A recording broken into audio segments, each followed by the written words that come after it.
The Apps Alchemy podcast is a Mind Garden Media podcast in association with Screw You, Todd Productions.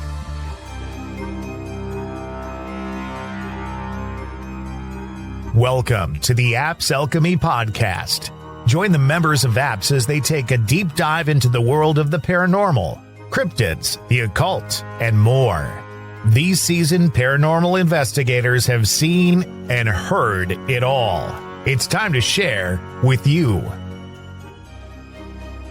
Here we are, Apps Alchemy, Season 9, Episode 2. We're back to the basics this season. We're revisiting some stuff we talked about the first season. For those of you who may or may not have heard, binge to listen to us up to Season 9.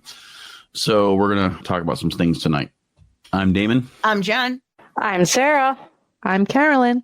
And I'm Christina. We are going to talk a little bit about the proper way, or at least what we feel is the proper way to do an investigation or to get the ball started. Yeah, etiquette, as opposed to some of these folk just rolling up on a place and pulling out gear and stuff and just, trespassing to get their clicks and views. And yeah, we don't do that either, because that's not exactly a smart thing to do around here, because you'll get shot. We tended to go a little bit different route. I know when we originally talked about this many moons ago in Season 1, we talked about how we have our bucket list, right? And we have a few that all of us have kind of pitched some locations in, and we've reached out to, and we've cold called, and some locations will reach out to us, and then we get the ball rolling. But it's not always, and again, we always revert to the same phrase. It's not as glamorous as you see on TV. I mean, Hotel Serenite, the first time we did it, God, that was a year and a half almost in the making before we even stepped foot on the property. And I know other locations have been, some were quick turnarounds, some were not. But, that we have a methodology of how we do an investigation, or at least the research on it before we get going. And it's not just as simple as knocking on somebody's door and saying, hey, we hear you got ghosts, so let's get this done. That's what we're going to talk about a little bit tonight, is how we go about doing that. I mean, we've got a couple of different members of the team with us tonight that do different things on investigation. And I know right now you've got your really famous investigators that are in the spotlight, not in the most positive of lights these days, Mr. Baggins. Oh, so gracious. Okay, hang on. Oh, so boy, here we at go. work today, we were talking about interesting things, and I mentioned that I was on a paranormal investigation team. And one of my coworkers looked at me and said he absolutely adores Zach Baggins, and that turned into a whole conversation. So the way we look at it is we like to actually interact with the clients first, interview them, talk with them, figure out what's going on, and then go from there. And like Sarah and Sue do a lot of the research for us. Like when we do an investigation, or we even start the ball rolling, Sarah, when you did the last investigation, it was like we did a month or so worth of research on the place before we even got going. Oh yeah. It's not just, doing just the property research. In my mind, like, we do the research about the town, everything, the surrounding areas. There's a lot that goes into knowing everything about the property itself, or any potential previous owners, or anything that could have kind of event that could have taken place that would have left any sort of energy behind. So you want to know all the facts before entering into the place or to the location. Yeah. And, a lot of teams do it differently. I know, and Christina will weigh on it from her end. She doesn't do, her role with the teams she's been on was never that side of it. Like, literally, I think you told us what you used to be blindfolded and brought to the location, so you came in completely cold. Yep. Every team does things a little differently. Some teams do things that are cringeworthy, other teams don't. But we just wanted to kind of lay out the steps of how we do it. Mm-hmm. Not saying it's the way to do it, not saying it's the only way to do it, but it's the way we do it that we think is the most, professional for us, in a sense, would be the word. So yeah, normally either somebody will reach out to us, or we'll reach out to somebody else about a location. And then literally the next step is we start the ball rolling on research. And like Sarah said, it's not just the property. We'll go back. We'll do like Sue goes deep into the genealogy of it. And like Sarah said, the property research, what events might have happened on it, newspaper articles, the whole shoot and match. Like we had a research session for a place in Tupper that, I mean, we spent a good 4 or 5 hours online. Like I literally had like 12 books spread out on the dining room table, researching the location and finding out information about it, what ties to what, and what happened here that might have happened there. And, it was funny because the more we dug into this location, the more we found out there was actually more ties from that location to locations up where a few of us live that we realized before we got the ball rolling. So it actually, the research end of it, it's really cool all in itself. And, we're not, and again, like we've always said, we're not there just to hunt the ghost. We're here to tell the story and to kind of explain the history a little bit, regardless of how paranormally active it is, though that's a great bonus, but we like to tell the story, the history, and preserve that if we can. Anything you want to add, Sarah? No, I think you just kind of hit the nail on the head there, because I was going to say the interesting part, a lot of doing the research is finding that a lot of previous locations that we've done investigating pop up in our research of doing a new location, which is kind of cool. It ties everything together and it just makes you aware that everything is so connected. The funny thing was when we were doing research for Trudeau is it was crazy how many other locations we had investigated in the Tri-Lakes area that tied back to either Trudeau or like the train station or the Hotel Saranac or a couple places in Placid we investigated.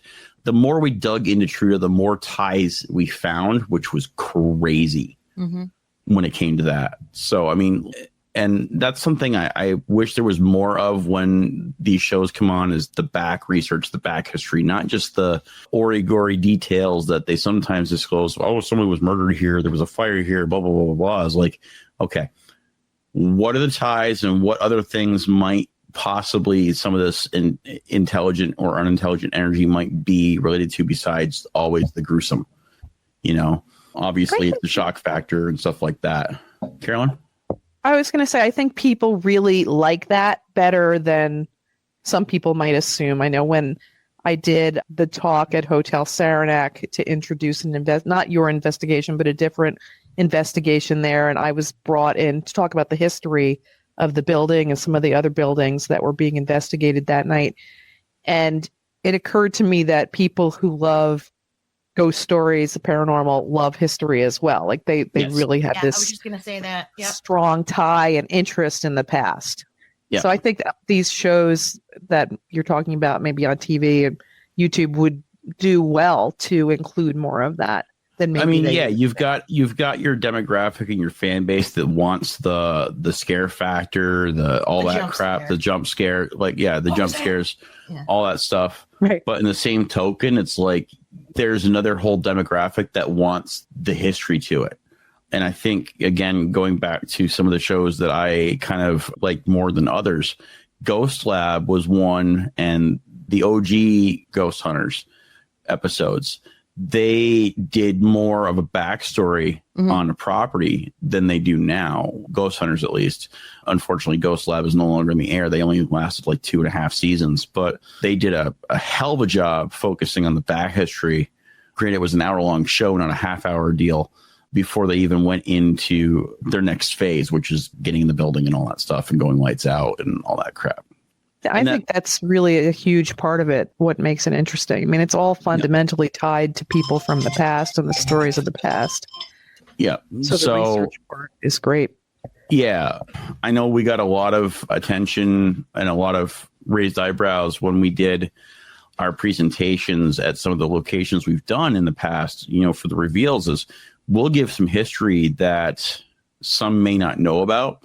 We always bring this up as like when we did a location like Placid, the Historical Society was like dead certain they had everything they had. And, when we brought, we fact checked and triple checked and, everything else, some of the resources we hit and brought more information to the table, it was like, whoa, and it explained a few things that they had a hard time explaining in regards to whatever paranormal activity was going on there at the time.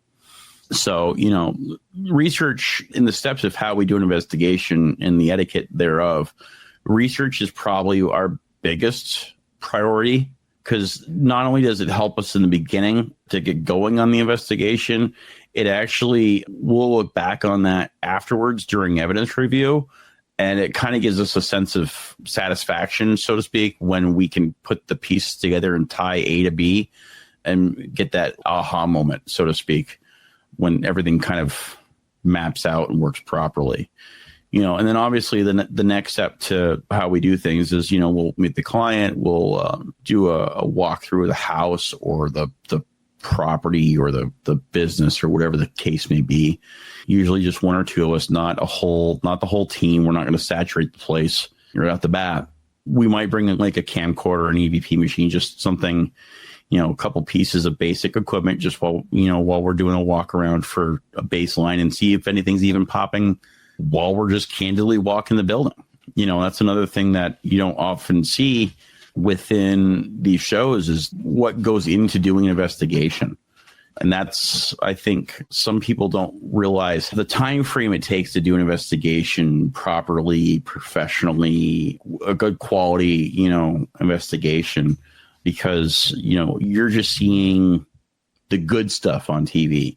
You're not seeing the months worth of review yeah, absolutely. Like we did an investigation. They edit that all out, and it's still taking us, we're about a year in, we did a quick down and dirty review just to get the client some information, but we're still deep diving into it to make sure we've got everything covered, because especially for us being such a small team, even a house doing one night, that's months of review ahead of us to get everything covered. And that it all depends on how much equipment we use, all that stuff. They don't show that, and they don't, great. If we had a production team or review team of 100 people, that'd be great. But that's not what we do. So for, the step, like I said, the step 2 and 3 phases are we talk to the client, we go into the house. Us personally as a team, we sign a confidentiality agreement with the property owner or the client. They'll let us know what we can and can't disclose in regards to our findings. There's a lot of places we love to talk about, but we just can't.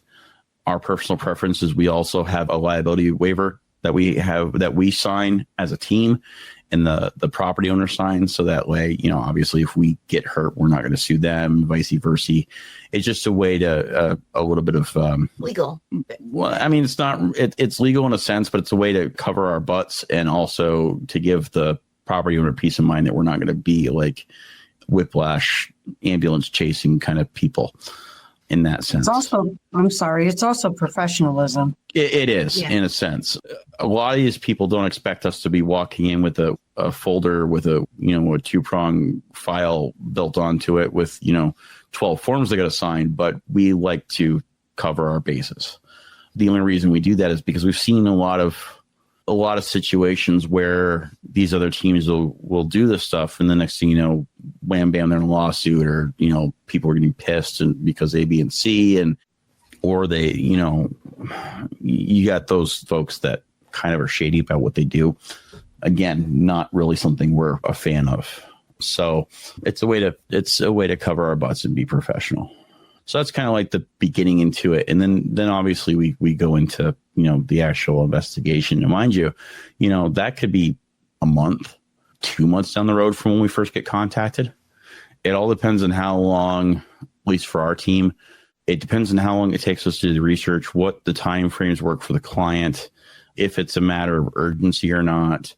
Obviously up here in the Art Park and the surrounding areas, the burbs of the park, our investigations are literally based on tourism seasons and busy seasons and the lack thereof for our investigations. You won't see us be doing many investigations, and it's crazy, in nice weather. It's just, it doesn't happen. I think we've probably done 2 investigations in the spring and or summer. Yeah. The rest of them are usually done in the fall or deep winter. Our and again, like you say, it's the tourist seasons and stuff. Yeah. So I mean, people aren't going to shut down for us for a night or whatever for investigation in the middle of when they're going to be making money. So at least for our team, you're going to see more of, we see more fall, winter, spring for more of the historical sites because usually they're closed, from mud season to mud season. I know, sometimes we get that fluke one where we can get in the middle of summer. I know Russia Union Church, that was June-ish, May, June. It was May. It was reasonably decent weather out. It wasn't like it was when we did Roxy's, which was 10 below zero. But in the tent outside. And with a heater in a tent, but it's all on the client schedule and all that stuff where we try to take all that into consideration before we just start blasting through and doing investigation. Then it's the night of, or the day of, because we don't always do it at night anymore. We've come to that conclusion that it doesn't have to be at night. We've started doing some runs with starting at like noon and running until midnight. Why? Because a lot of us are getting old and we can't stay up past midnight anymore. But on the other part of it too is there's nothing set in stone that says, hey, I'm going to be paranormally active at 9:45 p.m. this day. It's dark outside. Yeah, just because it's dark out doesn't mean it's going to happen. I think we kind of touched base with that the last episode. Yeah, I do know we talked about that a little bit. Yeah. Going back to basics was we've changed our approach over the years, with learning and growing and stuff like that. So, and then, like I said, when we get there, setup takes hour, 2, sometimes with just a setup. We're very mindful of the property. We don't want to damage anything or, ruin anything, especially if we're in a historical building. We don't want to be like slapping duct tape on the floor on nice wooden fixtures to tape wires down and stuff like that. So we got to be mindful of that. There's some time consumption to the process. It's not just wham, we're going to throw some cameras up, call it a day, let's go. I wish it were that easy. Grab your equipment and go. Well, and that's the thing is it's not, again, and we always come back to this, is not as glamorous as you see on TV. And I know Christina could probably go into a little bit of detail with some of the teams she's been on before she came to our team with how they did stuff. And I would probably assume it be somewhat of a similar situation where it's not just, everything's, you get a 1 month turnaround, it's done. I'm sure It takes time with your teams. The team I was on out west, we had 300 members and we still didn't get everything out in a month because the bottom line is we all do this volunteer. Yep. Yeah. And I'd kill for a 300 member team, but still. Pardon me? I said I'd kill for a 300 member team, but still, it's a matter of getting, you'd still have everybody volunteers. Right. It's not like we're being paid to do it. So it still took a long time to get the review done and to get the report made and returned to the homeowner or business owner or whatever it is. Yep. It still takes time. Yep. It still takes time, and you're talking about it's not the same on like these TV shows. Well, it can't be because for an hour TV show, which is probably about 48 minutes with commercials, you're still doing. It's probably, three or so months of preliminary recording, all the after show stuff or, the after investigation stuff. I'm sure it's at least a month or so worth of stuff there. Post-production is very time-consuming. Yeah.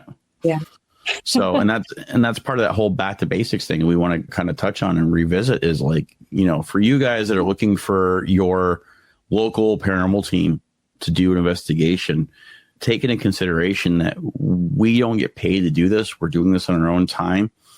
And it's not what you see on TV. We're not going to have it turned around for you in a week. The next day. Or the next day. And I know they say, the next day we brought this. I doubt it was the next day. But I've yet to find a team or run into a team, at least in this state that I've talked to, that doesn't have a good 3-month or more turnaround on investigation. These are teams that have been around longer than our team, and they still can't turn something around that quickly. So, that's kind of where we're going at with this revisit tonight. Is we want to educate you guys on how the etiquette of an investigation works, and I think the biggest thing that comes out of this too is on the etiquette part. Because I've been seeing this more and more. There's been more and more influx of your social media investigators coming out now. Of course, the big deal with Annabelle or whatever that crap is on her tour is the shock factor that everybody wants to present in their investigations. That doesn't happen with a professional team. You're not going to get us coming in and provoking for the fun of it. You're not going to get us goofing off and, all this other crap on an investigation. You're sure as heck not going to get us doing roadside investigations, encroaching on private property where we don't have permission to be there. That's just a no bueno. Yeah, you can't do that. So, Can I just interject as Yeah, someone sure. who just finished filming an entire season of a paranormal show? Mhm. It can be done respectfully. Yep. Yeah. Absolutely. It can be done with ethics. And I wouldn't be working with this guy if his ethics were not on point. So as we've talked about it, like we spent a lot of time together this week. So we've talked about all this stuff. And we both want to be in integrity, right? So that is the focus, integrity. And I think that that's the part that has been missing for a long time in the paranormal field, to the point where almost anybody with a brain watching these shows doesn't believe any of it. It's just kind of like the baby gets thrown out with the bathwater at this point, because there's been so much shenanigans going on in the paranormal arena for so long. And I have been noticing, I don't know if anyone else has been noticing, but I have been noticing that more and more teams on the TV shows are mentioning that. It's not all about scare and jump and all of that, although it seems like the longer a show goes on, the more it becomes about that. But Yeah. I mean, even Ghost Hunt, if you compare one of their episodes currently to one of their original episodes from way back, there's a discernible difference in how they run things. Yeah, which is disappointing. It is. It was sad because they were one of the teams that got me into it in the first place.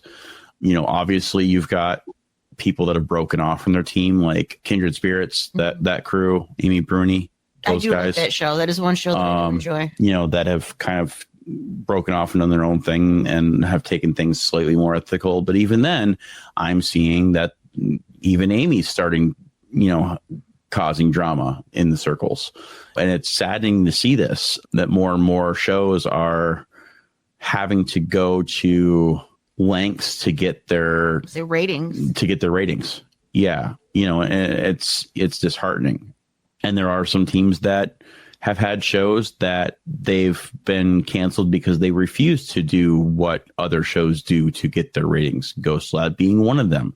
I know for a fact that was one of the reasons why they never got picked up for an additional season afterwards, because I believe they were on Discovery, which I believe is it's owned by, I forget which parent company, but I know that there was requests of changing their format. Yeah, their format and how they ran things. And that was because it was two brothers that did that, and they were absolutely no. But then you get things like, Jack Osborne in there doing his deal now. You've got the Ghost Brothers. They got their shtick. Everybody's got a shtick now. It's not just genuine going out there and doing it. And that's why even some of your local hometown teams have kind of fizzled out, is because they're not getting the investigations they used to get, because it's gotten so glamorized and so Hollywood sensationalized that nobody wants that stuff going on. And it's sad. It really is. But going back to what we were originally talking about, we'll come in, we'll do our setup, and that's a good couple hours, and then we'll run an investigation for, it could be, depending on the side of the house, depending on how much activity, 6-8 hours max in a night or in a day. And then we may come back a second day and do more, depending on how things go. Normally us personally will tell a client to plan for 2 nights, but it may not always be 2 nights. That at least, we have coverage to get in and get stuff done for 2 nights, but it doesn't always work that way or pan out that way. But that's usually our baseline. Then it's tear down, which, that's time consuming. That's time consuming as well. As quickly as it goes up, it takes a ton longer to take down. We're dragging, we're tired, we're drained emotionally, physically, spiritually. And then it's home, recharge. And then a few days later, we'll start getting into review. And that's, like Sarah was saying, that's, weeks, months. The house we did last year, we had all 8 DVR cameras up. We had 2 trail cams up. We were running handheld camcorders. We ran 4 EVP machines. Yeah, there's a crap ton to go through. This isn't our 9 to 5. We all volunteer to do this, so it takes time. Thankfully, our clients are understanding of this stuff, because otherwise, if not, they'd probably be really torqued that it's been almost a year and they haven't had a solid report dropped in their lap yet. But it is what it is. So, any of you guys want to I know I've kind of done most of the talking here. Any of you guys want to, Well, all I was going to add was, also with the review with it, yes, it does take time, but we want to be accurate. We want to be as accurate as we possibly can. And we want to try to connect all the dots. We want to make sure that things tie in not only with the history of the property, but it also ties into some of the personal experiences, and everything is validated. We want to make sure that everything is correct when we turn it over to the client. So it is very time consuming. and it's not just, we're not just gonna be like, oh, look, an orb, it's haunted.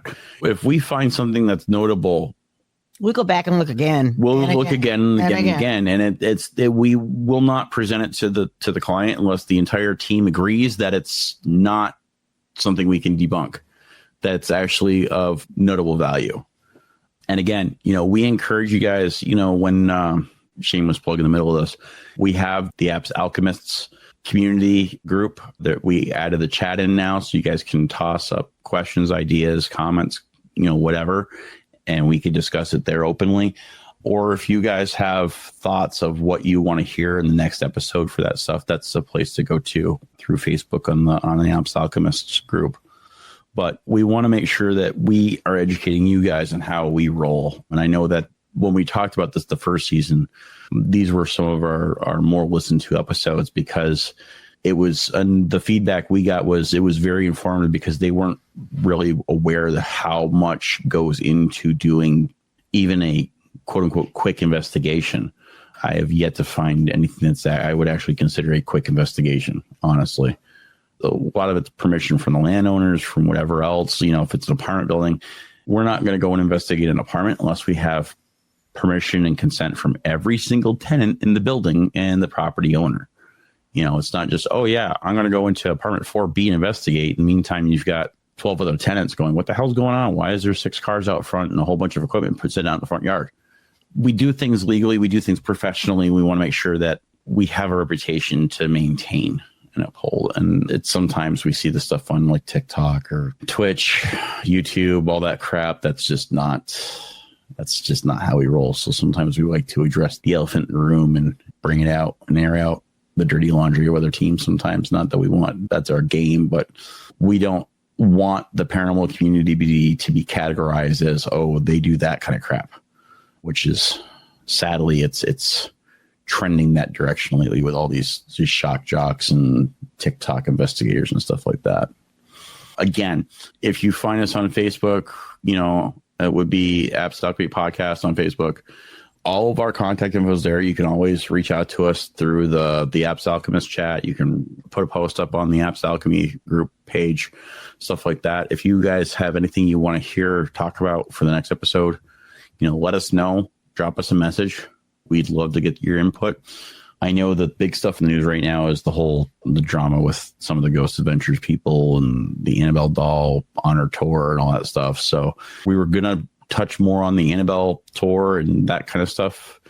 And that may come in the next episode once the news has a chance to cycle through. Because that, does kind of go back to basics, and we'll be talking about haunted objects and stuff like that. So definitely stay tuned. Give us a shout. Thank you for listening, as always, and we will catch you next episode. Bye. Bye, guys. Bye. Bye. You can find the Apps Alchemy podcast on any of the platforms that you normally find your podcasts, including YouTube. Be sure to like Apps Alchemy on Facebook to keep up on the latest goings-on, including each week's episode. And find us on Twitter, Instagram, and TikTok under Apps Paranormal. You can also join our Facebook group, Apps Alchemists, for more fun. Apps Alchemists is a safe space to share your thoughts, feelings, ideas, and random inappropriate memes without judgment. And finally, if you're thinking about starting your own podcast and just aren't sure where to start, Mind Garden Media can help with that. Sandy and Todd from Mind Garden Media can guide you every step of the way in your podcasting journey. Editing, producing, and consulting is what they do. Like Mind Garden Media on Facebook or email them at themindgardenmedia@gmail.com. Thanks for listening to the Yaps Alchemy podcast. Be sure to subscribe, follow, and review us. And check out our next episode coming soon.